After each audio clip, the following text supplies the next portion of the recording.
Welcome to kaizen classes. हम एक प्रयास को लेकर आ रहे हैं और यह प्रयास है करंट अफेयर्स से संबंधित, जिसके अंतर्गत हम पिछले एक साल के महत्वपूर्ण करंट अफेयर्स को एमसीक्यूज के रूप में आपके सामने लाएंगे। तो इसमें यह जरूर होगा कि एक से ज्यादा वीडियो होगा और यह वीडियो कितना होगा यह समय पर निर्भर करता है। हम यह कोशिश करेंगे कि एक वीडियो में 50 तक या 50 से ज्यादा हम क्वेश्चन आपके सामने लेकर आए, ताकि हम ज्यादा से ज्यादा करंट अफेयर्स को कवर कर सके।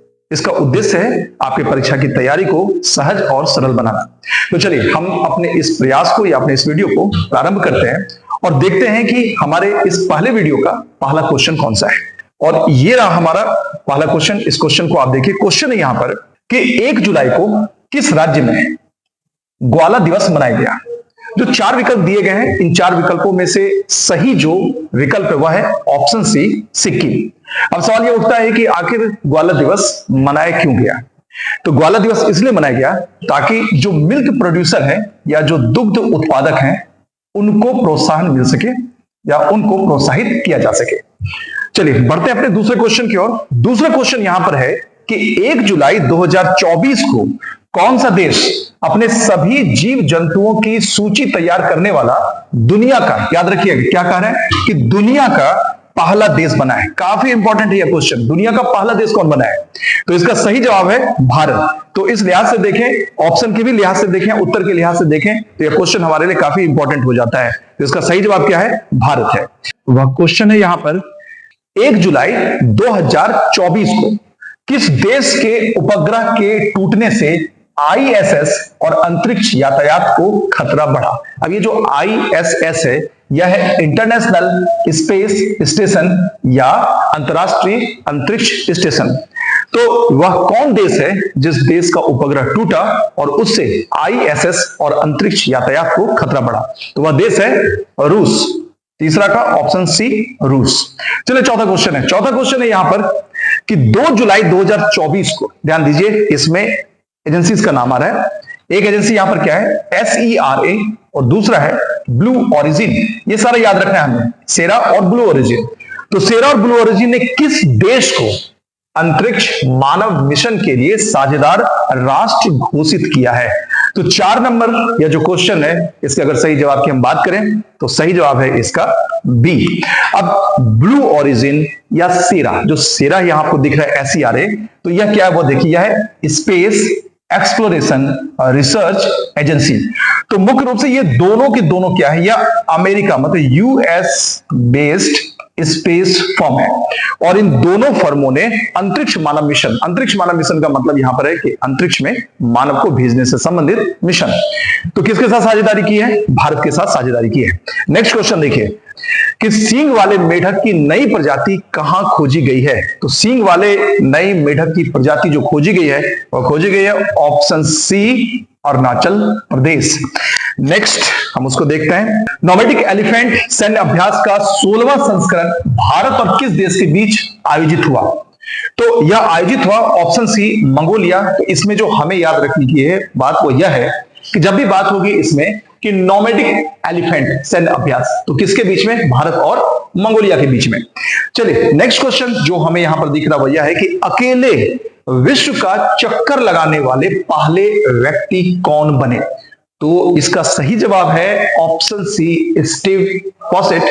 अब इस बात को यहां पर समझिएगा कि ऐसा नहीं है कि यह घटना 2024 में घटित हुई है, ऐसा नहीं है। यह घटना मतलब कि स्टीव फॉसेट ने अकेले विश्व का चक्कर जो लगाया था वो लगाया था 2004 ईस्वी में।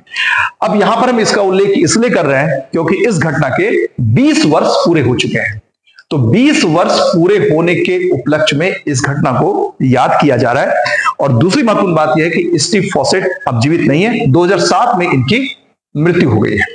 नेक्स्ट क्वेश्चन कि एमएसएमई सहज नामक व्यापार ऋण समाधान किसने लॉन्च किया है। तो इसका सही जवाब है SBI मतलब स्टेट बैंक ऑफ इंडिया। थोड़ा सा इसका डिटेल जानते हैं। डिटेल यहां पर यह है कि जो हम एमएसएमई सहज देख रहे हैं उसमें एमएसएमई क्या है, यह है माइक्रो स्मॉल मीडियम इंटरप्राइजेस। और एमएसएमई सहज ये क्या है, यह है ऑनलाइन ऋण देने वाला एक प्लेटफॉर्म जिसका उद्देश्य है कि वैसी प्रत्येक माइक्रो स्मॉल मीडियम इंटरप्राइजेस जो रजिस्टर्ड है उनके ऋण संबंधी जो कार्य है उसका त्वरित समाधान करना, तुरंत उसका समाधान करना। नेक्स्ट देखिए यहां पर क्या है, सवाल है कि किस देश ने यूरोपीय संघ परिषद की घूर्णन अध्यक्षता संभाली है। तो रोटेशन की बात हो रही है, मतलब एक मेंबर, उसके बाद दूसरा मेंबर, फिर तीसरा मेंबर, तो उसको हम बोलते हैं घूर्णन अध्यक्षता, तो रोटेशन। तो इसका सही जवाब है ऑप्शन बी, पोलैंड। 1 जनवरी 2025 को यूरोपीय संघ परिषद का जो पोलैंड है वह उसने उसकी अध्यक्षता संभाली है। उससे पहले जो देश था वह था हंगरी। नेक्स्ट क्वेश्चन कि भारत और किस देश के बीच 3 जुलाई 2024 को मैत्री सैन्य अभ्यास शुरू हुआ। तो इसके अगर सही जवाब की हम बात करें तो इसका सही जवाब है ऑप्शन सी, थाईलैंड। हम बढ़ते हैं अपने अगले क्वेश्चन की ओर। क्वेश्चन यहां पर 11वां नंबर वह क्वेश्चन है कि एनटीआर भरोसा पेंशन स्कीम, तो किस राज्य में इसे लॉन्च किया गया। वह राज्य है आंध्र प्रदेश। अब अगर यह आ रहा हो कि एनटीआर ये कौन थे, तो आपको बता दें कि यह तेलुगु के बहुत बड़े अभिनेता थे, राजनीति में भी इनकी काफी पकड़ रही और वो आंध्र प्रदेश के मुख्यमंत्री भी थे। इसीलिए इनके नाम पर एक एनटीआर भरोसा पेंशन स्कीम आंध्र प्रदेश राज्य ने लॉन्च किया है। नेक्स्ट क्वेश्चन देखिए क्या है, क्वेश्चन है यहां पर कि निर्माण पोर्टल किस केंद्रीय मंत्री ने लॉन्च किया है। तो इसको लॉन्च किया जी किशन रेड्डी ने, लेकिन हम इस प्रश्न को थोड़ा दूसरे तरीके से देखते हैं जिसके पूछे जाने की संभावना ज्यादा है। वह यह है कि अगर निर्माण पोर्टल की हम बात कर रहे हैं तो यह है क्या। तो इसमें आप ऐसा जानिए कि एक है कोल इंडिया लिमिटेड, जो कि एक महारत्न कंपनी है, और इतना ही नहीं, इससे रिलेटेड एक इंपॉर्टेंट फैक्ट यह भी है कि कोल इंडिया लिमिटेड पूरे विश्व में सरकार के स्वामित्व वाली सबसे बड़ी कोयले से संबंधित कंपनी है।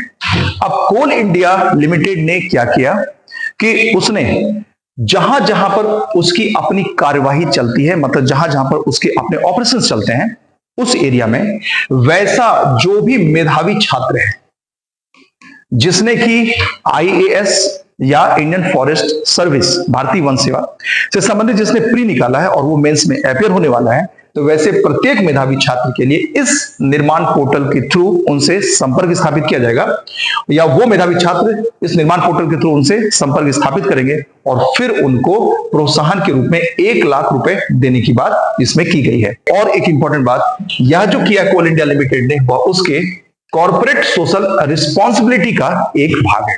चलिए अगले क्वेश्चन की ओर बढ़ते हैं कि के सरस्वती अम्मा पुरस्कार 3 जुलाई 2024 को किसे मिला।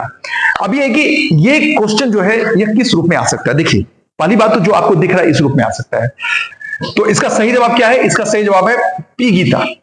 कि पहली बात तो यह कि के सरस्वती अम्मा पुरस्कार ये पहली बार दिया गया, मतलब पी गीता ने पहला के सरस्वती अम्मा पुरस्कार जीता है। दूसरी बात कि जो हम यहां पर के सरस्वती अम्मा की बात कर रहे हैं, ये मुख्य रूप से क्या थी, तो ये मलयालम, ये फेमिनिस्ट मतलब नारीवादी, और पी गीता की बात की जाए तो पी गीता ये लेखिका है, ये नारीवादी आंदोलन से संबंध रखती हैं। तो इसके इतने एस्पेक्ट्स हैं इस क्वेश्चन के। नेक्स्ट चलिए, 4 जुलाई को किस देश का स्वतंत्रता दिवस मनाया जाता है। या करंट अफेयर्स कम और जीके ज्यादा है, तो इसका सही जवाब है ऑप्शन ए, अमेरिका। और हमें पता है कि 4 जुलाई 1776 ईस्वी को अमेरिका आजाद हुआ था। चलिए नेक्स्ट, काफी इंपॉर्टेंट क्वेश्चन है ये। इस इंपॉर्टेंट क्वेश्चन पे अगर हम देखें तो यहां पर यह कि मेरे पापा परमवीर पुस्तक का विमोचन 4 जुलाई 2024 को किसने किया था। तो जो 4 विकल्प आपको दिख रहे हैं उसमें से सही विकल्प है ऑप्शन सी, मोहन भागवत। लेकिन उसके अलावा जो इससे संबंधित महत्वपूर्ण हमारे पास फैक्ट है वह यह है कि मेरे पापा परमवीर या जो पुस्तक है यह संबंधित है अब्दुल हमीद से। और अब्दुल हमीद इन्होंने 1965 के भारत पाक युद्ध में ये भारत की तरफ से इन्होंने युद्ध लड़ा था और इसमें ये शहीद हुए थे। इन्होंने वीर गति को प्राप्त किया था और इन्हें मिला था परमवीर चक्र। और इस पुस्तक को लिखा है रामचंद्र श्रीनिवासन। इस पुस्तक को इन्होंने लिखा है मेरे पापा परमवीर। नेक्स्ट क्वेश्चन देखिए, यहां पर नेक्स्ट क्वेश्चन है कि भारत ने कोलंबो प्रोसेस बैठक की अध्यक्षता कहां की। तो भारत ने जो इसकी अध्यक्षता की है वह की है जेनेवा में। सवाल उठता है कि कोलंबो प्रोसेस यह है क्या। तो कोलंबो प्रोसेस इसकी स्थापना की गई 2000 3 ईस्वी में। इसमें 12 एशियाई देश शामिल हैं और ये जब बैठक करते हैं तो इनका मुख्य मुद्दा होता है प्रवासी श्रमिकों की स्थिति पर, जो वैश्विक स्तर पर, विश्व के स्तर पर प्रवासी श्रमिक है और खासकर इन 12 एशियाई देशों से संबंधित है। नेक्स्ट क्वेश्चन है कि हेल्थ साथी योजना किसने लॉन्च की है? इसका सही जवाब है ऑप्शन बी, पेटीएम। फिर नेक्स्ट क्वेश्चन कि संपूर्णता अभियान किस संस्था द्वारा शुरू किया गया है? और इसे शुरू किया है किसने? इसे शुरू किया है नीति आयोग ने। 3 महीने तक यह संपूर्णता अभियान चलाया गया था और इसके अंतर्गत आकांक्षी जिले एवं ब्लॉक इसमें इस संपूर्णता अभियान को संचालित किया गया, जिसका उद्देश्य है कि इसमें यह देखा गया कि इसमें अभी तक कितना विकास हुआ है। जिस आकांक्षी जिले एवं ब्लॉक की हम बात कर रहे हैं, 2018 में इस अवधारणा को लाया गया था, जिसके अंतर्गत 112 जिलों को शामिल किया गया। अगला क्वेश्चन यहां पर कि भगवत गीता पर एमए कोर्स शुरू करने वाला दुनिया का पहला विश्वविद्यालय कौन बना है? तो वह बना है option C, IGNOU. Next, SCO की 24वीं राष्ट्राध्यक्ष परिषद बैठक 2024 का आयोजन कहां किया गया? तो जो विकल्प दिए गए हैं उसमें से सही है अस्ताना, और अस्ताना की अगर बात की जाए तो यह है कजाकिस्तान की राजधानी। और जिस एससीओ को आप देख रहे हैं यह क्या है? यह है संघाई कोऑपरेशन ऑर्गेनाइजेशन। यह अस्तित्व में कब आया? यह आया अस्तित्व में 2001 ईस्वी में। इसको जरा गौर से देखिएगा कि इन्फ्लीमेन नेटवर्क किससे संबंधित है। देखिए ये जो दिख रहा है आपको इन्फ्लीमेन नेटवर्क, यह संबंधित है option C, fatty liver disease से। अब देखिए इसमें कि इन्फ्लीमेन क्या है, उसका फुल फॉर्म देखते हैं। उसका फुल फॉर्म है यहां पर कि Indo French node liver and metabolic disease network. तो इस फुल फॉर्म को भी हमें याद रखना है। नेक्स्ट क्वेश्चन देखिए यहां पर यह है कि ग्लोबल इंडिया एआई शिखर सम्मेलन 2024 इसका आयोजन कहां किया गया? तो इसका आयोजन किया गया ऑप्शन सी, नई दिल्ली। ग्लोबल इंडिया एआई शिखर सम्मेलन 2024। क्वेश्चन नंबर 23 क्या कह रहा है? यह कह रहा है कि संकटग्रस्त मेनलैंड सीरो किस राज्य में देखा गया? तो बात हो रही है यहां पर किसकी? यहां पर बात हो रही है मेनलैंड सीरो की। तो इसे देखा गया असम राज्य में। और मेनलैंड सीरो होता क्या है? तो इसको आप जानिए, यह एक स्तनपायी होता है। दूसरी बात यहां पर यह है कि यह मृग एवं बकरी इन दोनों के बीच का, मतलब उनकी एक संकर प्रजाति है। कौन? Mainland serow. देखिए उसके बाद यहां पर यह है कि दुनिया की पहली सीएनजी बाइक किसने लॉन्च की? तो उसे लॉन्च किया है ऑप्शन बी, बजाज ने। तो फिर मैं दोहरा रहा हूं यहां पर कि दुनिया की पहली सीएनजी बाइक किसने लॉन्च की है? बजाज ने लॉन्च की है। अगले क्वेश्चन की अगर हम बात करें तो क्वेश्चन यहां पर यह है कि जुलाई 2024 को जीवन समर्थ परियोजना किसने लॉन्च की? तो ये जो आपको यहां पर एसबीआई, आईआरडीएआई, एलआईसी और एचडीएफसी, ये जो 4 विकल्प दिख रहे हैं, इसमें से सही जवाब है ऑप्शन सी, एलआईसी। चलिए अगले क्वेश्चन की ओर बढ़ते हैं। और अगला क्वेश्चन यहां पर हमारे सामने यह है कि पेरिस ओलंपिक 2024 के बाद लॉस एंजल्स 2028 के लिए भारतीय ओलंपिक संघ का मुख्य प्रायोजक, स्पॉन्सर की बात करें, कौन स्पॉन्सरशिप करेगा, कौन बना है? तो इसके सही जवाब की बात करें तो यह बीपीसीएल, मतलब भारत पेट्रोलियम कॉर्पोरेशन लिमिटेड। और एक महत्वपूर्ण बात यहां पर यह है कि 2 फैक्ट इसमें ऑलरेडी छुपे हुए हैं। पहली बात तो यह है कि 2024 का ओलंपिक कहां पर? पेरिस में। और जो आगे आने वाला ओलंपिक है, मतलब 2028 की बात हो रही है, यह कहां पर होगा? यह होगा लॉस एंजल्स में। और आपसे यह सवाल है, कमेंट सेक्शन में आप बताइएगा कि लॉस एंजल्स कहां पर है। नेक्स्ट क्वेश्चन देखिए क्या है। नेक्स्ट क्वेश्चन यहां पर है कि स्पाइस अवार्ड 2024 किसने जीता है?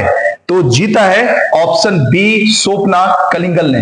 इससे संबंधित अगर हम थोड़े से और इंफॉर्मेशन को कलेक्ट करें तो इंफॉर्मेशन हमारे सामने यह है कि स्पाइस अवार्ड 2024 यह देता कौन है? यह देता है ICAR, Indian council of agricultural research. और उसमें भी कौन सा है? उसमें भी है Indian institute spices research, IISR देता है।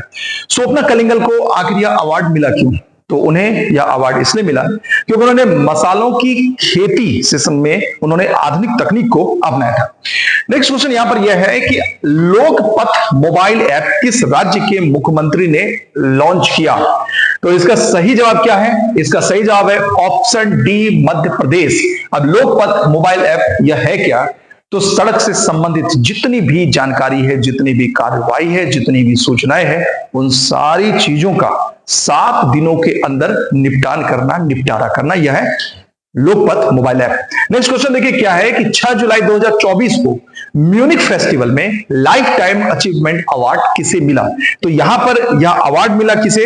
यह मिला केट विंसलेट को। केट विंसलेट हॉलीवुड की ये अदाकारा है और एक्ट्रेस है। और अगर आप इन्हें किस रूप में, मतलब कैसे आप जानेंगे कि ये कौन है? तो जो टाइटैनिक मूवी है उसमें जो मेन एक्ट्रेस है वो है केट विंसलेट। अगला क्वेश्चन यहां पर यह है कि ब्रिटेन में मंत्री नियुक्त की गई भारतीय मूल की सांसद कौन है? तो वह सांसद कौन है? वह है लिसा नंदी। लिसा नंदी सांसद है। 45 वर्षीय लिसा नंदी लेबर पार्टी से चुनाव जीती है और ये भारतीय मूल की है। नेक्स्ट क्वेश्चन देखिए। नेक्स्ट क्वेश्चन अगर हम यहां पर आए तो क्वेश्चन यहां पर कि विश्व की सबसे पुरानी ज्ञात गुफा चित्र कहां पाई गई है? या पाई गई है ऑप्शन सी, इंडोनेशिया में। अगला क्वेश्चन है कि 6 जुलाई 2024 को किस राज्य में मस्तिष्क भक्षी अमीबा संक्रमण का चौथा मामला मिला? और वह राज्य है केरल। रही बात यहां पर कि ब्रेन ईटिंग अमीबा की बात हो रही है, मस्तिष्क भक्षी अमीबा की बात हो रही है। कैसे संक्रमित होते हैं लोग? तो ऐसे कि जहां पर पानी जमा हुआ, जैसे तालाब है वहां पर पानी जमा हुआ है, तो वो अमीबा वहीं पर होता है और अगर उसमें स्नान किया जाता है या उसमें डुबकी लगाई जाती है तो फिर वो मुंह के जरिए, नाक के जरिए अगर पानी उसमें अंदर आता है तो फिर ये अमीबा वैसे ही प्रवेश करता है, फिर ये मस्तिष्क में जाता है, फिर वो मस्तिष्क को धीरे धीरे कर खाता है। तो यह है मस्तिष्क भक्षी अमीबा संक्रमण। नेक्स्ट क्वेश्चन देखिए। नेक्स्ट क्वेश्चन यहां पर है कि भारत और किस देश ने गंगा जल संधि को नवीनीकृत करने का निर्णय लिया है? वह है बी, बांग्लादेश। अगला क्वेश्चन है कि मर्सर की 2024 की रिपोर्ट के अनुसार प्रवासियों के लिए सबसे महंगा शहर कौन सा है? इसका जवाब है ऑप्शन सी, हांगकांग। फिर देखिए कि WHO के अनुसार दुनिया का सबसे प्रदूषित देश कौन सा है? तो इसका भी जवाब है ऑप्शन सी, बांग्लादेश। फिर देखिए सहकार से समृद्धि कार्यक्रम कहां आयोजित हुआ? इसका आयोजन किया गया गांधीनगर में। सवाल यहां पर यह उठता है कि सहकार से समृद्धि आखिर यह है क्या? तो सहकारी समितियां जितनी भी है उनका विकास करना और देश की समृद्धि में उनके योगदान को तय करना। नेक्स्ट क्वेश्चन यहां पर है कि 7 जुलाई 2024 को ALOS-4 उपग्रह किस देश ने लॉन्च किया? तो देखिए वह देश है जापान। और रही बात ALOS-4 की, तो इसका फुल फॉर्म देखिए क्या है? यह है ए से एडवांस्ड, एल से लैंड, ओ से ऑब्जर्विंग और एस से सैटेलाइट, मतलब एडवांस्ड लैंड ऑब्जर्विंग सैटेलाइट 4। इसे दाइची 4 भी कहते हैं। क्या कहते हैं इसे? दाइची 4 भी कहते हैं। किसने लॉन्च किया? जापान ने लॉन्च किया। अगला क्वेश्चन कि 75वां राज्य स्तरीय वन महोत्सव कहां आयोजित हुआ? तो यह आयोजित हुआ option B, Imphal. Next question देखिए, अपनी सेना को जाने कार्यक्रम कहां आयोजित किया गया? यह आयोजित किया गया ऑप्शन बी, लेह में। फिर देखिए यह क्वेश्चन यहां पर यह है कि एनसीपीसीआर ने किस राज्य की अबरक खदानों को बाल श्री श्रम मुक्त घोषित किया है? काफी इंपॉर्टेंट है ये। बाल श्री श्रम मुक्त घोषित होने वाला कौन सा राज्य है या किस राज्य की अबरक खदानें हैं जिसे बाल श्री श्रम मुक्त घोषित किया है? किसने? एनसीपीसीआर ने। तो इसका सही जवाब है ऑप्शन बी, झारखंड। रही बात एनसीपीसीआर की, इसका फुल फॉर्म है national commission for protection of child rights. मैं फिर से दोहरा रहा हूं, इसका क्या है कि national commission for protection of child rights. Next question देखिए यहां पर यह है कि 7 जुलाई 2024 को किस कुश्ती सुपरस्टार ने रिंग से संन्यास की घोषणा की? तो वह ऑप्शन सी, जॉन सीना। अगला क्वेश्चन कि किस राज्य के शाही परिवार की कब्रगाह मोइदम को यूनेस्को विश्व धरोहर सूची में शामिल किया गया? काफी इंपॉर्टेंट सवाल है, क्वेश्चन आने की संभावना इसकी काफी ज्यादा है और इसका सही जवाब है ऑप्शन सी। देखिए अब इसमें आप ऑलरेडी ये जान चुके हैं कि अगर हम बात करते हैं मोइदम की, तो मोइदम है क्या? यह शाही परिवार की कब्रगाह, ये टीला है एक। अब यह है कि यह शाही परिवार कौन सा है? तो वह है असम का अहोम वंश, इसे याद रखिएगा। नेक्स्ट क्वेश्चन है कि 7 जुलाई 2024 को बिलियर्ड्स एशियाई चैंपियनशिप किसने जीती? तो वह जीती है ऑप्शन बी, ध्रुव सितवाला ने। अगला क्वेश्चन है यहां पर कि स्पेन ग्रांड प्री 2024 में 50 किलोग्राम वर्ग में विनेश फोगाट ने कौन सा पदक जीता? तो उन्होंने जीता स्वर्ण। अगला क्वेश्चन अगर हम देखें, सनत जयसूर्या किस देश की क्रिकेट टीम के कोच बने हैं? तो वह बने हैं श्रीलंका के, और उन्होंने श्रीलंका टीम का नेतृत्व भी किया है और वो श्रीलंका की टीम से खेले भी हैं, और श्रीलंका ने जब विश्व कप जीता था तब वो उस टीम के सदस्य भी थे। अगला क्वेश्चन यहां पर है कि 8 जुलाई 2024 को एससीओ का 10वां सदस्य कौन बना है? जी हां, 10वां सदस्य कौन बना है? तो वह देश है बेलारूस। और बेलारूस की अगर बात की जाए तो इसकी राजधानी है मिन्स्क, और इंपॉर्टेंट फैक्ट इससे रिलेटेड वह है कि यह एक स्थल रुद्ध देश है। चलो नेक्स्ट क्वेश्चन देखिए यहां पर कि डॉक्टर सी नारायण रेड्डी साहित्य पुरस्कार किसे मिला है? तो डॉक्टर सी नारायण रेड्डी साहित्य पुरस्कार मिला है शिव शंकरी को। एक नजर इस व्यक्तित्व पर जिनका नाम है डॉक्टर सी नारायण रेड्डी। तो अगर हम इनकी बात करें तो ये दो, एक तो तेलुगु और प्लस उर्दू, तो ये दोनों से संबंधित हैं, मतलब ये जो कविता करते हैं दोनों से संबंधित है। दूसरी महत्वपूर्ण बात यह है कि 1988 में इन्हें ज्ञानपीठ पुरस्कार मिला था। अब जो अवार्ड मिला, मतलब शिव शंकरी की अगर बात करें, ये किस साहित्य से संबंधित है? तो शिव शंकरी साहब ये संबंधित है तमिल से। नेक्स्ट क्वेश्चन देखिए यहां पर, क्वेश्चन है यहां पर कि 8 जुलाई 2024 को एलिवेट नामक एआई आधारित स्वास्थ्य बीमा योजना किसने लॉन्च की? तो इसका सही जवाब है आईसीआईसीआई लोम्बार्ड। चलिए अगला क्वेश्चन है कि टाटा पावर ने किस राज्य में घर घर सोलर पहल शुरू की है? वह राज्य है उत्तर प्रदेश। और फिर अंतिम के दो सवाल है हमारे पास, तो उसमें से पहला सवाल जो हम देख रहे हैं वह सवाल यह है कि जुलाई 2024 को किस देश ने 16 कीड़ों को मानव भोजन के रूप में मंजूरी दी?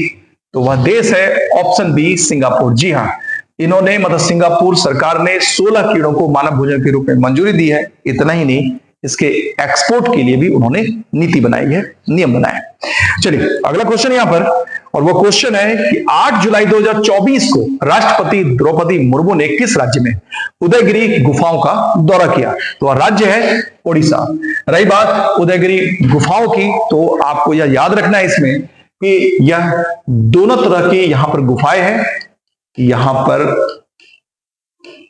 प्राकृतिक गुफाएं भी हैं और कृत्रिम गुफाएं भी हैं, और जिस कारण उदयगिरी गुफाओं को इतना महत्व दिया जाता है उसका कारण है कि कलिंग के शासक थे खारवेल। तो खारवेल के समय में इन गुफाओं का निर्माण किया गया है, और मुख्य रूप से ये जो गुफाएं हैं या उस समय जो थी, तो ये जैन भिक्षुओं, जो जैन भिक्षु थे, उन जैन भिक्षुओं का यह एक आवासीय ब्लॉक था। तो इस तरीके से पहले वीडियो में हमने 50 से ज्यादा, या यूं कहे तो हमने 51 प्रश्नों को देखा है।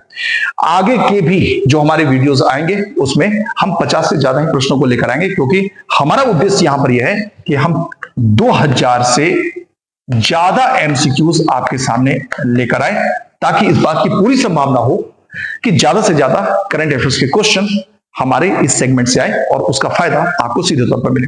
तो इसके साथ ही इस वीडियो को हम ये समाप्त करते हैं। आशा है आपको हमारा प्रयास अच्छा लगा होगा। कमेंट सेक्शन में आप हमें जरूर बताएं। धन्यवाद।